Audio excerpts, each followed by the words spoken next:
thinking your tweets are racist, Mr. President? Are you okay? جارێکی تر دۆناڵد ترامپ هێرشی کردە سەر دووەندامە موسڵمانەکەی کۆنگرێس ئیلهان عومەری بەڕێگەز سۆماڵی و ڕەشیدا تولیب کە لەدایک و باوکێکی بەڕێگەز فەڵەستینی لە ئەمریکا لەدایک بووە. ناوبراو داوای لە هەردووچیان کرد کە بگەڕێنەوە بۆ وڵاتە ئەسڵیەکانیان نامەش لە دوایە و ڕەخنانە هات کە ئەو دووەندامەی کۆنگرێس لەسەر سیاسەتی ترامپ بەرامبەر بە دۆسەی کۆچ پەیڕەویەکات.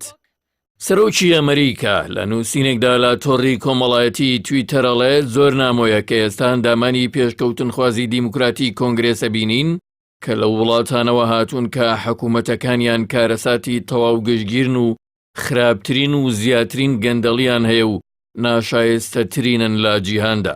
لە هەمان کاتدا ئەمانە گەلی ویلایەتە یەکگرتووەکان کە گەورەترین و بەهێزترین گەلی سەرزەویە ئاگادارەکەنەوە کە بەڕێوەبردنی حکوومەتەکەمان چۆنە. بۆچی ناگەڕێنەوە بەو شوێنە ڕووخا و پڕ لە تاوانەی کە لێەوە هاتوون بۆەوەی بۆمان ڕوونکەنەوە کاوە چۆن ڕوویداوە.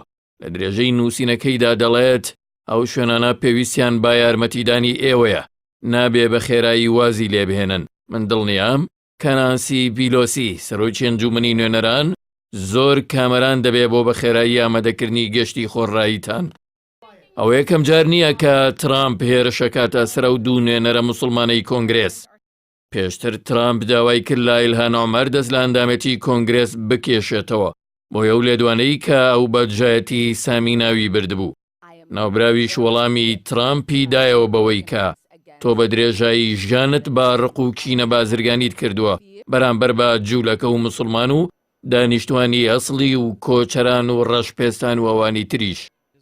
ئیلهان عومەر لە ڕۆژی 10 شوباتی 2019دا ڕەخنەی لە پشتیوانی ئەمریکا بۆ ئیسرائیل گرت. ئەماژەی بە لۆبیەکانی گوشار کرد کە لە پشتیە و پشتیوانیە بێمەرجەون بە تایبەتی لیژنەی پەیوەندیە گشتیەکانی ئەمریکا ئیسرائیل ئایپاک کە ئەو ڕەخنەیەی ناوبراو لەلایەن ترامپ و تیمەکەیەوە بەجایەتی سامی لە قەڵەم درا. ناوبراو داوای لەبوردنی لە جوولەکەکانی ئەمریکا کرد لە هەڵە تێگەیشتنیان لە ڕەخنەکەی بەڵام لەو بارەوە هۆشداریدایە چالاکانی کۆمەڵگەکانی گوشاری ئیسرائیلی لە ویلایەتە یەکگرتووەکاندا. لای خۆیەوە ئیلهان عومەر وەڵامی ترامپی دایەوە بەوەی کە ناوبراو خراپترین سەرۆک و گەندەڵترین و ناشایستەترینە بە تەواوی. This is a president who has overseen the most corrupt administration in our history. ناوبراو دەڵێت تۆ تووڕێیت چونکە کەسانێکی وەکو ئێمە لە کۆنگرێسدا کار دەکەین کە دژایەتی بەرنامە پڕ لە ڕق و کشینەکەتەکەین. ڕەشیدا تولیب ماوەیەک پێشتر لە تویتەردا نووسیوێتی دەبێت چ وەڵامێکی سەرۆک کۆماری یاساشکێن و مایە پوچ بدەینەوە. قەیرانەکەمان خودی ئەوە، قەیرانەکە ئایدۆلۆژی ترسناچیەوە، ئەو دەبێت لێکۆڵنەوەی لەگەڵدا بکرێت. ئەم تویتەی ترامپ بەشێکە لە کەمپینی هەڵبژاردننی ناوبراو کە ڕاستەی دەنگدەرانی ڕێگەزپەرست و پەرگیری سپی پێست دەکات.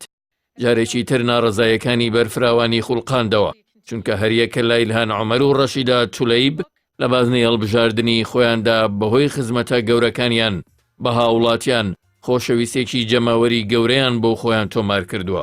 بەڵام لە کاتی کەمپینی هەڵبژاردندا دۆناڵد ترامپ دەیەوێت ئەمریکا بکاتە دووبەرەی دۆست و دژمن